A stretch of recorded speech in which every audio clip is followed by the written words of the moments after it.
Lanthok-sari Science Magazine Ngasigi thoramda thamjari Kakcheng singna mahousa phibam sembada amadi ngak-senbada tengbangba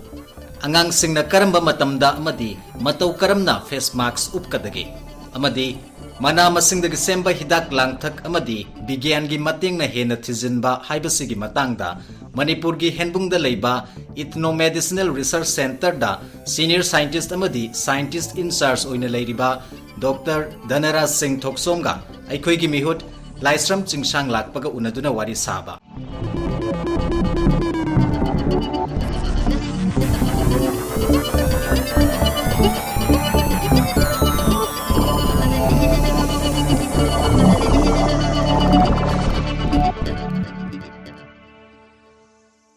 Kakcheng singna mahousa phibam sembada amadi ngak-senbada tengbangba Kakcheng subanomba kanba ngaihak fau tumina leigandaba jiba ama oibana Kakcheng gumna su nomu haina ahal laman singna angang singda pautak nei wari lairik singda toina panne til makhalasi tasengna miyoibada amadi til laduna leiruriba mafam singda yamna kanaba piba ngamba adumoinamak makoibu mimang thokna makoigi maramda kanaraba kaya amadi ikhang khangna rudriba jiba makhal amani Malemgi hauzik kana mutkigadaba jiba singi amadi makoibu kananaba thaurang kaya paikhatpadasu Kakcheng singi matangda ipan panade masimangna makoibu kananaba amadi ngak senanaba hotnabada kanaba oiroi haibadi aranba soidana oigani Kakcheng singna pibiba panba yaba kanaba kharadi Kakcheng singna leipak leihau mathak makha onthoktuna leihauda nungsit nungsa sanghanbata natna ising amadi oxygen bu pambi singi maru mara yauna phau pibi Leipak leihau fahanba nungsit nungsana singba kanaraba potlam kaya mafam sida yohanbada tintrok singbusu singthanaribani tintrok singbu laumi singi ahanba marup ni fau haine adubu nauna thijin humjinba singna hairibadi leipak leihaugi mawong matau sing samna soil structure fagathanbada Kakcheng singna tintrok singdagi hena mathau pangthoi haibasini Kakcheng singna makhoigi chawra chawrba mahum sing leinungda sai amadi leinungda surung hutuna lambel semi Leihaugi pochak kaya mafam amadagi amada puthok pusin tawduna nutrients kaya ama yanthok yansin tawi hoduna leihauraba surungi lambel sing ising nungsit ki lambel oihawi Kakcheng singna makhoigi mahum singi akoibada nakna leiba mafam singda amadi maruoina mahumda yamlaba sananaba machinjak paisilli amadi maramasina mafam sigi leihauda organic matter mayam ama hapsil halaki makhoina thadorakpa amangba amadi saki thakibagi lemhoba lukhak singna Leihaugi chemistry fagat halli Kakcheng singna leiramba mafamgi leihaugi pH neutral oi amadi nitrogen amasung phosphorus ki sangsu hengat halakpa thengnei Kakcheng singna pambi singda hainingai leitana kanaraba kaya ama pibi makhoina pambi singi maru singbu hena phajana haugadaba leihau leiba mafam singda sandokhibada chawraba mateng pangi makhoina pambi singi maru sing makhoigi mahum singda sensinduna purai loinana makhoina mara taduna hauraknabagi khudong saba pibirai mahumda pusilakliba pambi gi maru sing atopa pambi singi maru chaduna hingba sa usekna laina sathokhiba ngamhande loinana ikangdagi su ngathokpa ngamhalli Kakcheng makhal kaya mana mahi marung kaya amada amang ata thokhanba yaba tilkang sing sathoktuna biological pest control amagi thabak tawi Kakcheng sing mahousa gi jiba singi manungda mahaki akoibagi fatta hauti sengdokhanba ngamba jiba amani carpenter and hairiba Kakcheng kanglup asina kanglagadoba usingda mahum sai makhoina mafam sida mahum sajinba maramna upambi adugi masa adu thuna pathapum thabada hena yangkhat halli Kakcheng singna mafam si thadoktuna yum hongkhibada bacteria amadi kokphai suja kayana amuk laina hojinlaktuna cellulose amadi lignin laina sathokhi haibadi breakdown tawhalagi Kakcheng singna atoppa kaya sathokpagum makhoibusu usek oya karigumbadana sawum singna fau sathokpiduna ecosystem amadi food chain da maruiba thodang lawi Kakcheng malemgi khwaidagi masing yamlaba til makhal amani Kakcheng singi apunba masing asi chaurakna quadrillion amarom oigani haina khanai haibadi til lising amamamda amadi Kakcheng soidana oigani haibasini Kakcheng asi ngasidagina sahi million chamaromgi mamangdagi malem sida leirakli makoisi thaina leiramba khoibi ningthau waps makhal kharadagi ibhop torpa oigani khanai hauzik malemda Kakcheng makhal lising tarani thoirom leiramba thengnare अखंग अहि मयामना हाइबदा कक्सिंग मखल कया अमसु थिदोक्तना लेरमखिनी हाइबसिनी मखोइना ngamkhai leitana mai pakna sandoktuna leiribasi Kakcheng singi punna hingminaba मखोइगी यामना complex oikraba social organization sinani haina su hainari Hymenoptera hairiba order asida yauraba til singi kanglupta Kakcheng asi salli Kakcheng gi mahum singda Kakcheng leima maharani ama natragana amadagi henba yai mahum sida thabak suba nomliba worker singna amom singni mayam sigi manungda marum kokpa hek ngamlibasi leima maharani queen khaktani leima maharani queen asina kokliba marum singdagi amom laba madi nauna leima maharani queen oirakadaba masa sing ohelaki leima maharani macha olakpada masa pali laba sing su masa pali matam sida laba sing amadi leima maharani masa siga atyada paiduna meting tawraduna ikui kuidana leimaida tai amadi sizai loinana atopatil natragana usek singna sathokhi leima maharani asina mafam chaba ma yengduna leinungda mahum semba hawi leima maharani queen and asisu masa kelai loinana amuk hanna meting tawraroi picture basu makhoi gi mathaudi sathina yamna chawi haibaduna Kakcheng sing asibu ecosystem engineer ni haina khangnei University of Exeter gi scientist sing na haibada Kakcheng sing na leiriba mafam sida makhoina kanaba kaya pi Kakcheng sing na leiriba local ecosystem aduda leiriba atopa jiba kaya amagi density amadi diversity loina na food chain da leiriba jiba kaya amadasu makhoi gi masing amadi makhal gi chang lepada Kakcheng sing na chauna tengbangli Journal of Animal Ecology da phongkiba article amada Center for Ecology and Conservation University of Exeter gi Dept Center na haibada Kakcheng sing na mahum sembada leipak leihauda honghanba ngambana jiba kaya amada nakoina na mamita halli loina na Kakcheng sing na atopatil kang sing bu chathokpa ngambana hakthengna na mamita halli haiba kupna yengsinbadagi khanglakre Miyoi bagi samas khuding Kakcheng ga hakthengna na natragana nakoina na tinaraktaba leite Kakcheng sing na miyoi bagi chatnabi kaya amada yelho ngaidagi mamita sinduna lakli jati kaya amana Kakcheng sing bu hauna chanai kaya amana mapa mapugi yathang ngakpa ngamnanaba irat puja taunai khara amana makhoi masel sikna handuna kanbatanai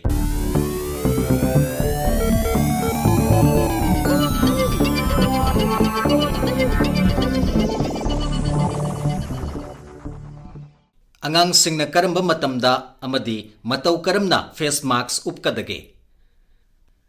Angang sing na leiriba mafam sing aduda COVID-19 gi laisat leiraklaba amadi physical distance mapung phana leiba hek ngamlaktraba mafam aduda Facemask ningthina uplabadi COVID-19 laisat asina sandokpa ngamhalloi World Health Organization gi akhang ai sing na haibada chahi manga gi makhada leiriba angang sing na Facemask uppagi mathau tade maramdi pikliba angang sing asina Facemask ningthina uppa amadi upchaba ngamloi adum oinamak angang sing aduna masa ngamlaktraba kanda uptaba yarakte chahi taruktagi taramathoi fawbagi angang sing na darkar oiraklaba matamda Facemask upkadabani matam sida ahal sing na kupna senabiduna niyom chumna upigadabani chahi tara nithoigi amadi mathakki angang singna Facemask uppada atai atopa ahal singumna upkadabani makhoina atopa miyoi amadagi meter ama lapna leiba ngambagi khudongchaba leitrabadi Facemask upkadabani naduna natragana mama puknungi laina leiduna disorder natragana disabilities oiraba angang singda Facemask uptaba yade haiba leite cystic fibrosis natragana cancer na singba narba angang singna medical marks uptuna COVID-19 dagi ngakthokna ba hotnagani masinatrabadi angang singna phi na saba fabric marks ama hekta uppa akaiba leite angang singna marks uptringaida alcohol yawba hand rub sizinaduna yamdrabada second kun sangna khutsa chamthok taithok pigadabani sabon amadi singna khutsa hamdok pibadana second nifu sangna hambi gadabani upigadaba Facemask masaga sanaba oigadabani naton chin amadi khadang ningthina kupkadabani angang singna marks ta khutcha pairoidabani yadanam siloidabani loinana khadangi makhada ngaksamda huksiloidabani makhoina khangdaduna mamanabi singa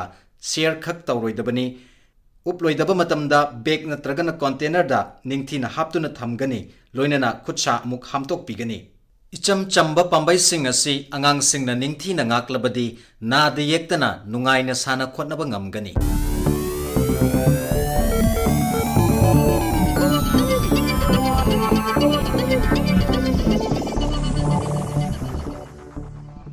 Aroi bada thamjari Mana masingdagi semba hidak-langthak amadi bigyangi matengna henna thijinba haibasigi matangda Manipurgi Hengbungda leiba Ethno-Medicinal Research Centre da Senior Scientist amadi Scientist in Charge oina leiriba Dr. Dhanaraj Singh Thokchom ga aikhoigi mihut Laishram Chingsanglakpa ga unaduna wari saba.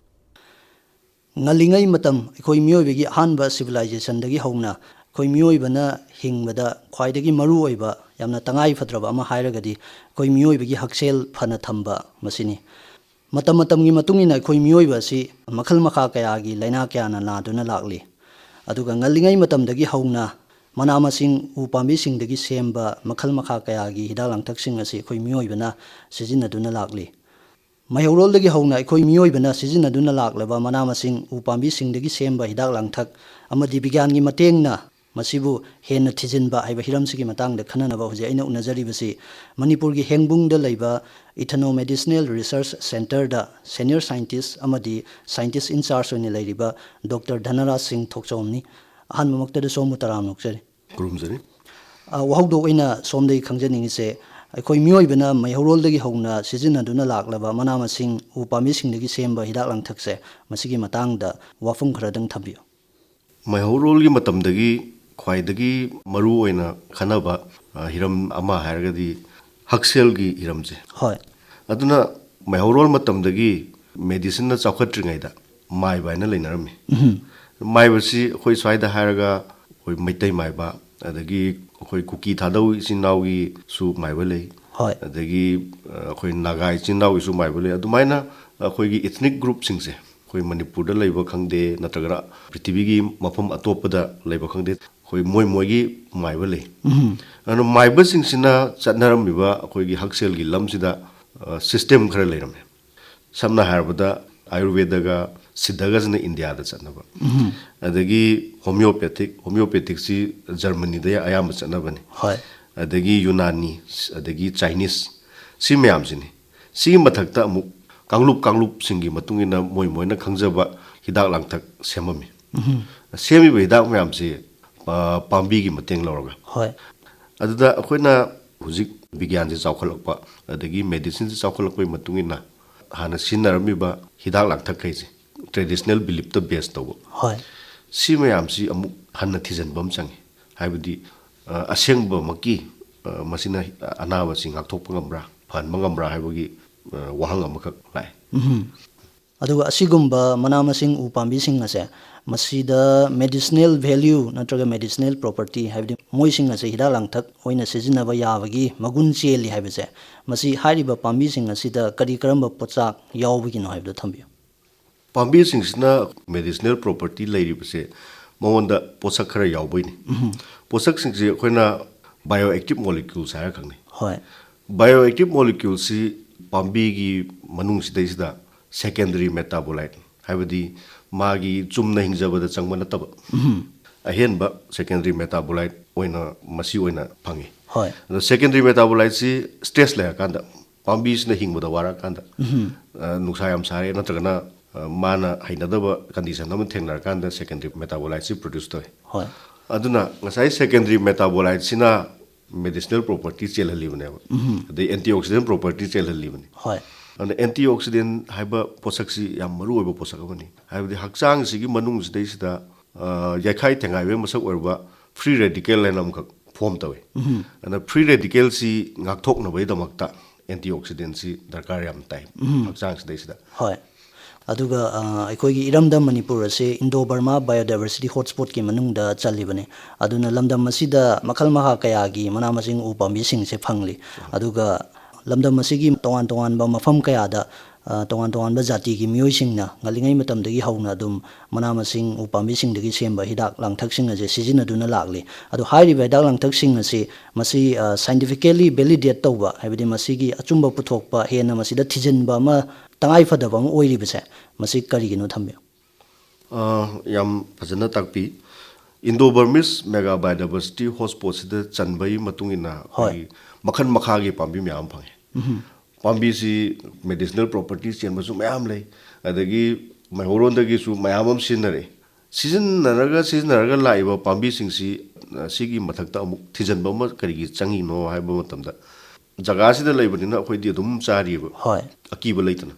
ꯑꯗꯨꯕꯨ ꯑꯩꯈꯣꯏꯒꯤ ꯂꯝꯁꯤꯗꯒꯤ ꯅꯠꯇꯕ ꯃꯤ ꯑꯃꯗ ꯑꯩꯈꯣꯏꯅ ꯆꯥꯔꯤꯕ ꯃꯅꯥ ꯃꯁꯤꯡꯁꯤ ꯆꯥꯎ ꯍꯥꯏꯕ ꯃꯇꯝꯗ ꯃꯣꯏꯗꯤ ꯀꯤꯒꯅꯦꯕ ꯑꯗꯨꯅ ꯃꯁꯤꯒꯤ ꯆꯤꯡꯅꯕꯁꯤ ꯉꯥꯛꯊꯣꯛꯅꯕꯒꯤꯗꯃꯛꯇ ꯑꯩꯈꯣꯏꯅ ꯁ꯭ꯇꯗꯤ ꯃꯌꯥꯝ ꯑꯃ ꯇꯧꯕ ꯇꯥꯏ ꯀꯩ ꯄ꯭ꯔꯣꯄꯔꯇꯤ ꯂꯩ ꯑꯗꯒꯤ ꯍꯨꯒꯤ ꯑꯣꯏꯕ ꯃꯁꯛ ꯌꯥꯎꯕ꯭ꯔꯥ ꯑꯗꯒꯤ ꯆꯥꯕ ꯀꯥꯟꯗ ꯍꯛꯆꯥꯡꯒꯤ ꯄꯥꯔꯠꯇ ꯁꯣꯛꯄ꯭ꯔꯥ ꯁꯣꯛꯇꯕ꯭ꯔꯥ ꯁꯤꯒꯨꯝꯕ ꯃꯌꯥꯝꯁꯤ ꯊꯤꯖꯤꯟꯕ ꯑꯃ ꯆꯪꯉꯤ ꯑꯗꯨꯒ ꯄ꯭ꯔꯤꯊꯤꯕꯤꯁꯤꯗ ꯈꯪꯍꯟꯕ ꯑꯃ ꯆꯪꯉꯤ ꯍꯣꯏ ꯁꯤ ꯈꯪꯉꯒꯗꯤ ꯑꯩꯈꯣꯏ ꯃꯅꯥ ꯃꯁꯤꯡꯁꯤꯡꯁꯦ ꯅꯠꯇ꯭ꯔꯒ ꯃꯅꯥ ꯃꯁꯤꯡꯗꯒꯤ ꯄꯨꯊꯣꯛꯄ ꯍꯤꯗꯥꯛ ꯂꯥꯡꯊꯛꯁꯤꯡꯁꯤ ꯆꯥꯕ ꯃꯇꯝꯗ ꯆꯤꯡꯅꯗꯅ ꯆꯥꯕ ꯌꯥꯏ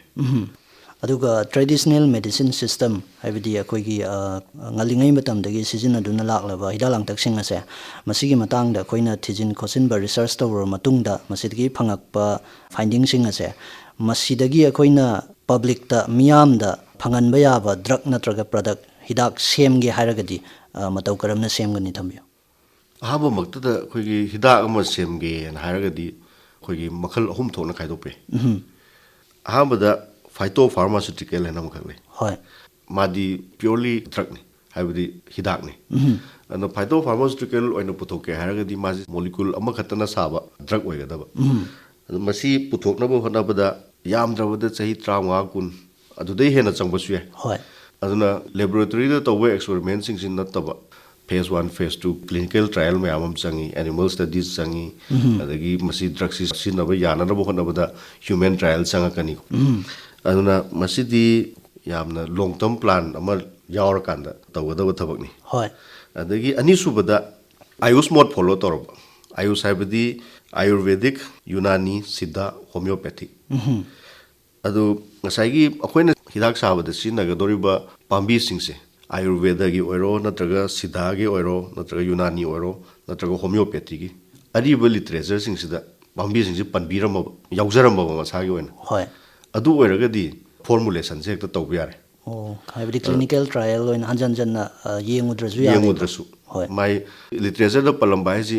ꯑꯁꯤ ꯂꯥꯏꯅꯥꯁꯤꯒꯤ ꯑꯁꯨꯛ ꯆꯥꯔꯒꯗꯤ ꯐꯩꯌꯦꯅ ꯇꯧꯗꯣꯏꯅꯤ ꯑꯗꯒꯤ ꯃꯁꯤ ꯆꯍꯤ ꯂꯤꯁꯤꯡꯗꯩ ꯁꯤꯖꯤꯟꯅꯔ ꯂꯥꯛꯑꯕ ꯄꯣꯠꯅꯤꯅ ꯃꯁꯤ ꯆꯤꯡꯅꯤꯡꯉꯥꯏ ꯂꯩꯇꯦꯕ ꯍꯣꯏ ꯑꯗꯨꯅ ꯑꯩꯈꯣꯏꯗꯤ ꯇꯧꯐꯝ ꯊꯣꯛꯄ ꯑꯦꯛꯁꯄꯦꯔꯤꯃꯦꯟ ꯈꯔꯗꯤ ꯑꯗꯨꯝ ꯇꯧꯒꯅꯤ ꯍꯥꯏꯕꯗꯤ ꯕꯥꯏꯑꯣꯀꯦꯃꯤꯀꯦꯜ ꯁ꯭ꯇꯗꯤꯁ ꯇꯧꯒꯅꯤ ꯑꯗꯒꯤ ꯐꯣꯔꯃꯨꯂꯦꯁꯟꯁꯤꯗ ꯆꯪꯕ ꯃꯆꯥꯛꯈꯩꯗꯨ ꯃꯣꯏ ꯄꯨꯜꯂꯀꯥꯟꯗ ꯅꯦꯒꯦꯇꯤꯞ ꯏꯐꯦꯛ ꯊꯣꯛꯄ꯭ꯔꯥ ꯅꯠꯇ꯭ꯔꯒꯅ ꯁꯤꯅꯔꯖꯤꯁꯇꯤꯛ ꯏꯐꯦꯛ ꯊꯣꯛꯄ꯭ꯔꯥ ꯁꯤꯅꯔꯖꯤꯁꯇꯤꯛ ꯍꯥꯏꯕꯗꯤ ꯃꯣꯏ ꯃꯌꯥꯝꯁꯤꯒꯤ ꯑꯄꯨꯟꯕ ꯏꯐꯦꯛꯁꯦ ꯑꯐꯕ ꯏꯐꯦꯛ ꯊꯣꯛꯄ꯭ꯔꯥ ꯃꯥꯏ ꯄ꯭ꯔꯣꯄꯔꯇꯤꯗ ꯍꯦꯟꯒꯠꯂꯛꯄ꯭ꯔꯥ ꯁꯤ ꯃꯌꯥꯝꯁꯤ ꯌꯦꯡꯕꯗꯤ ꯗꯔꯀꯥꯔ ꯑꯣꯏ ꯍꯣꯏ ꯑꯗꯒꯤ ꯑꯍꯨꯝꯁꯨꯕꯗ ꯀꯔꯤꯒꯨꯝꯕ ꯃꯁꯤꯒꯤ ꯄꯥꯝꯕꯤꯁꯤꯡꯁꯤ ꯑꯔꯤꯕ ꯂꯤꯇꯔꯦꯆꯔꯁꯤꯡꯁꯤꯗ ꯄꯜꯂꯝꯗ꯭ꯔꯕ ꯑꯗꯨꯕꯨ ꯆꯍꯤ 100-200 ꯅꯠꯇ꯭ꯔꯒ ꯆꯍꯤ 1000 ꯁꯤꯚꯤꯂꯥꯏꯖꯦꯁꯟ ꯑꯃ ꯂꯩꯔꯀꯥꯟꯗ ꯁꯤꯚꯤꯂꯥꯏꯖꯦꯁꯟꯁꯤꯡꯅ ꯁꯤꯖꯤꯟꯅꯔꯝꯃꯕ ꯑꯗꯨ ꯑꯣꯏꯔꯒꯗꯤ ꯃꯁꯤ ꯐꯩ ꯈꯪꯕꯅꯤ나 ꯃꯁꯤꯒꯤ ꯄꯥꯝꯕꯤꯁꯤ ꯃꯔꯝꯗ ꯊꯤꯖꯤꯜꯂꯒ ꯅ꯭ꯌꯨꯇ꯭ꯔꯥꯁꯨꯇꯤꯀꯦꯜ ꯑꯣꯏꯅ ꯑꯃꯨꯛ ꯐꯣꯔꯃꯨꯂꯦꯠ ꯇꯧꯕ ꯌꯥꯏ ꯗꯦꯕꯂꯞ ꯇꯧꯕ ꯌꯥꯏ ꯑꯗꯨꯅ ꯅ꯭ꯌꯨꯇ꯭ꯔꯥꯁꯨꯇꯤꯀꯦꯜ ꯑꯣꯏꯇꯥꯔꯒꯗꯤ ꯁꯥꯏꯠ ꯏꯐꯦꯛ ꯂꯩꯕ꯭ꯔꯥ ꯂꯩꯇꯕ꯭ꯔꯥ ꯌꯦꯡꯉꯛꯑꯅꯤ ꯇꯣꯛꯁꯤꯁꯤꯇꯤ ꯍꯨꯒꯤ ꯄꯣꯠꯁꯛ ꯌꯥꯎꯕ꯭ꯔꯥ ꯌꯥꯎꯗꯕ꯭ꯔꯥ ꯌꯦꯡꯉꯛꯑꯅꯤ ꯑꯗꯒꯤ ꯆꯥꯡ ꯀꯌꯥꯃꯨꯛ ꯆꯥꯕ ꯌꯥꯒꯗꯒꯦ ꯁꯤꯃ ꯌꯦꯡꯉꯛꯑꯅꯤ ꯀ꯭ꯂꯤꯅꯤꯀꯦꯜ ꯇ꯭ꯔꯥꯌꯦꯜ ꯇꯧꯔꯛꯑꯅꯤ ꯁꯤ ꯇꯧꯔꯕ ꯃꯇꯨꯡꯗ ꯄ꯭ꯔꯣꯗꯛꯁꯤ ꯐꯣꯔꯃꯨꯂꯦꯠ ꯇꯧꯔꯅꯤ ꯐꯣꯔꯃꯨꯂꯦꯠꯁꯤ ꯇꯧꯔꯀꯥꯟꯁꯤꯗ ꯏꯟꯇꯦꯂꯦꯛꯆꯨꯋꯦꯜ ꯄ꯭ꯔꯣꯄꯔꯇꯤ ꯑꯣꯟꯊꯣꯛꯄ ꯌꯥꯏ ꯃꯁꯤ ꯏꯟꯇꯦꯂꯦꯛꯆꯨꯋꯦꯜ ꯄ꯭ꯔꯣꯄꯔꯇꯤ ꯑꯣꯟꯕ ꯍꯥꯏꯕꯗꯤ ꯄꯦꯇꯦꯟ ꯑꯃ ꯐꯥꯏꯜ ꯇꯧꯔꯀꯥꯟꯗ ꯃꯁꯤ ꯄ꯭ꯔꯣꯄ꯭राꯏꯇꯔꯤ ꯑꯥꯏꯇꯦꯝ ꯑꯣꯟꯊꯣꯛꯑꯕ ꯑꯣꯟꯊꯣꯛꯑꯀꯥꯟꯗ ꯏꯁꯥꯒꯤ ꯀꯝꯄꯅꯤ ꯇꯧꯖꯔꯒ ꯁꯥꯖꯕ ꯑꯣꯏꯔꯁꯨ ꯌꯥꯔꯦ ꯅꯠꯇ꯭ꯔꯒꯅ ꯑꯇꯣꯞꯄ ꯑꯆꯧꯕ ꯀꯝꯄꯅꯤ ꯑꯃꯗ ꯁꯤꯟꯅꯔꯒ ꯃꯣꯏꯗ ꯁꯥꯍꯜꯂꯁꯨ ꯌꯥꯔꯦ ꯍꯣꯏ ꯑꯗꯨꯒ ꯃꯁꯤ ꯃꯌꯥꯝꯁꯤ ꯇꯧꯗ꯭ꯔꯤꯉꯩ ꯃꯃꯥꯡꯁꯤꯗꯩꯁꯤꯗ ꯑꯃꯨꯛ ꯇꯦꯁ ꯏꯚꯦꯂꯨꯑꯦꯁꯟ ꯑꯅ ꯑꯃꯈꯛ ꯂꯩ ꯇꯦꯁ ꯏꯚꯦꯂꯨꯑꯦꯁꯟ ꯍꯥꯏꯕꯗꯤ ꯅ꯭ꯌꯨꯇ꯭ꯔꯥꯁꯨꯇꯤꯀꯦꯜꯁꯤ ꯍꯣꯏ ꯒꯨꯂꯤ ꯑꯣꯏꯅ ꯁꯥꯔꯒꯗꯤ ꯃꯥꯒꯤ ꯇꯦꯁꯀꯤ ꯊꯣꯏꯗꯣꯛꯅ ꯃꯊꯧ ꯇꯥꯗ꯭ꯔꯦ ꯍꯣꯏ ꯌꯣꯠꯀꯗꯧꯔꯤꯅꯤꯅ ꯀꯩꯒꯨꯝꯕ ꯅ꯭ꯌꯨꯇ꯭ꯔꯥꯁꯨꯇꯤꯀꯦꯜꯁꯤ ꯁꯨꯞꯀꯨꯝꯕ ꯖꯨꯁꯀꯨꯝꯕ ꯑꯣꯏꯅ ꯁꯥꯔꯒꯗꯤ ꯃꯁꯤ ꯆꯥꯕꯗ ꯍꯥꯎꯕ꯭ꯔꯥ ꯅꯠꯇ꯭ꯔꯒꯅ ꯃꯥꯁꯤ ꯃꯅꯝ ꯃꯍꯥ ꯀꯃꯥꯏꯅ ꯇꯧꯏ ꯃꯤ ꯑꯃꯅ ꯍꯦꯛꯇ ꯆꯥꯕ ꯃꯇꯝꯗ ꯅꯠꯇ꯭ꯔꯒ ꯊꯛꯄ ꯃꯇꯝꯗ ꯃꯥꯒꯤ ꯇꯦꯁ ꯑꯗꯒꯤ ꯃꯥꯒꯤ ꯃꯅꯝꯁꯤ ꯑꯦꯛꯁꯦꯞꯇꯦꯕꯜ ꯑꯣꯏꯕ꯭ꯔꯥ ꯑꯣꯏꯗꯕ꯭ꯔꯥ ꯍꯥꯏꯕꯒꯤ ꯁꯔꯚꯦ ꯑꯃꯁꯨ ꯃꯤ 100-200 ꯇꯧꯕ ꯑꯃ ꯆꯪꯉꯤ ꯍꯣꯏ ꯑꯗꯨꯒ ꯍꯦꯡꯕꯨꯡꯗ ꯂꯩꯕ ꯁꯣꯝꯒꯤ ꯏꯟꯁꯇꯤꯇ꯭ꯌꯨꯠ Ethno-Medicinal Research Centre ꯃꯁꯤꯗ ꯁꯣꯝꯅ ꯔꯤꯁꯔꯁ ꯀꯌꯥꯗꯤ ꯆꯠꯊꯕꯤꯔꯝꯒꯅꯤ ꯑꯗꯣ ꯑꯅꯧꯕ ꯄ꯭ꯔꯗꯛ ꯍꯥꯏꯗꯤ ꯃꯅꯥ ꯃꯁꯤꯡ ꯎꯄꯥꯝꯕꯤꯁꯤꯡ ꯑꯁꯤꯗꯒꯤ ꯁꯦꯝꯕ ꯑꯅꯧꯕ ꯄ꯭ꯔꯗꯛꯀꯨꯝꯕ ꯗꯦꯕꯂꯞ ꯇꯧꯔꯕꯗꯤ ꯂꯩꯔꯕ꯭ꯔꯥ ꯑꯗꯨꯒ ꯄꯦꯇꯦꯟꯒꯨꯝꯕ ꯐꯥꯏꯜ ꯇꯧꯕ ꯑꯗꯨꯒꯨꯝꯕ ꯄ꯭ꯔꯗꯛꯇꯤ ꯂꯩꯔꯕ ꯊꯝꯕꯤꯌꯨ ꯑꯩꯈꯣꯏ ꯁꯨꯝ Ethno-Medicinal Research Centreꯁꯤꯗ ꯔꯤꯁꯔꯁ ꯁꯨꯝ ꯇꯧꯕꯁꯤꯗ ꯁꯥꯏꯟꯇꯤꯁꯀꯤ ꯒ꯭ꯔꯨꯞ ꯑꯃ ꯂꯩ ꯑꯩꯈꯣꯏ 4-5 ꯂꯩ ꯍꯣꯏ ꯑꯗꯨꯅ ꯑꯩꯈꯣꯏꯅ ꯁꯨꯝ ꯊꯤꯖꯟ ꯈꯣꯝꯖꯟ ꯇꯧꯔꯛꯄꯁꯤꯗ ꯃꯁꯤꯗꯤ ꯅ꯭ꯌꯨꯇ꯭ꯔꯥꯁꯨꯇꯤꯀꯦꯜ ꯑꯃ ꯁꯥꯁꯤꯅ ꯍꯥꯏꯅ ꯁꯨꯝ ꯈꯟꯅꯕ ada ngasai ahabadi drug development da hana focus tawnar kanda adagi pambi singse mu literature da yawram da bai tare hoi nutraceutical oina masi formulate tawse na koi khanare khanara kan da koi nutraceutical soup amu puthok jare ana nutraceutical soup si uji koi Indian patent file tawdana Indian patent phange adagi atopa amana koi gi anti helminthic formulation amaga saje masi uji patent apply tawre pending lady khoi gi soup si maram da kitang santong na haijage soup si kyamu yam kanagi hai kanda masi natural vitamin C yaujare atopa vitamin kharam masu yauri adagi natural antioxidant yaujare masagi wana hoi adagi non toxic ore adagi khwaidagi maru oibana kaino hai kanda koi preservative ambo yaudaba monosodium glutamate ana khoi gi yam hapnari je sisu yaudre hoi monosodium glutamate sina khoi gi ajinomoto si chabo kanda yam toi chasal agadi laina thoi kaina ga haini ana masima yaudre masigi subsida ana ngasai ai zum kan bada social acceptability je khara dum laigadra na khale adaga khwai nungai badi masida additional ahen ba hapchan tabida pambi singsigi apunba mixture adagi base material amga yaur kanda masigi calcium gi chance yang wange adagi masagi vitamin C yaujare A yaujare vitamin E vitamin K adagi phosphorus zinc na jingba mineral khasu yauri adugo jik somna panbiriba asigi soup se masi sanaba kari karamba masak hadi karamba pambi dagi masi saribano aduga pambi sing asi kadai wai dagi somna collect tobi aduga somna masi da sizina kiba methodologies amadi sampling sing aduga clinical trial kaya asu chatha biram gane na khanjai masi gi matang da kitang kupna thabiram nutraceutical soup si formulate tawr matung da maming am thon chen koi ethnic hot and sour soup en thon jare hoi koi gi sam chamba pambi ngakni nungti gi sum sinaba koi enjang na pi hai tare maroi napak pi sam na ganda ana mi si bp wangkhale blood pressure high gale ha ganda adudi maroi napak pi khar toin charo kaina haini ana si gi su hypertension si pabra phatabra kaina test ma sam cha ka su dum tawra yeng hoi adagi maroi nakupi si yam thanare uji enjang wana dum chanari adagi amana yam underutilized crop habdi thaina dei dum sinnaba commercial importance ti kya udaba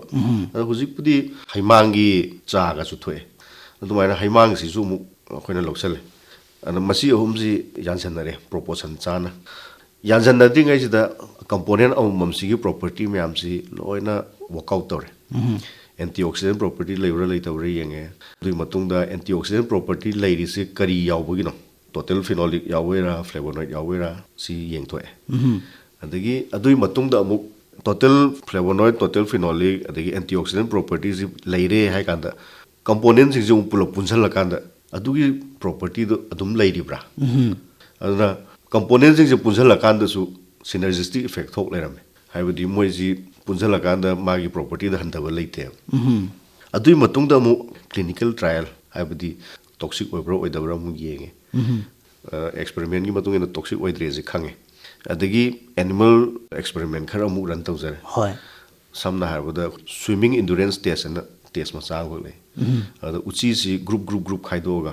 dose tongan bo dose pizara kan da pizada ba uchi group amaga adagi nutraceutical si pizaba group sing do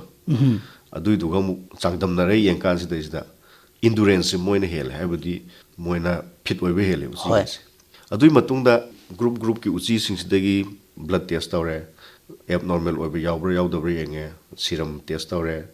my vital organs sing sida phattaba thokpra thoktabra haibagi histopathology section lawraga mu yengjare ada negative oiba result ambo phangdabadagi os adu itaragadi masi khoi patent am file tawwa yaina na khanjar kana Indian patent si file tawgibani hoi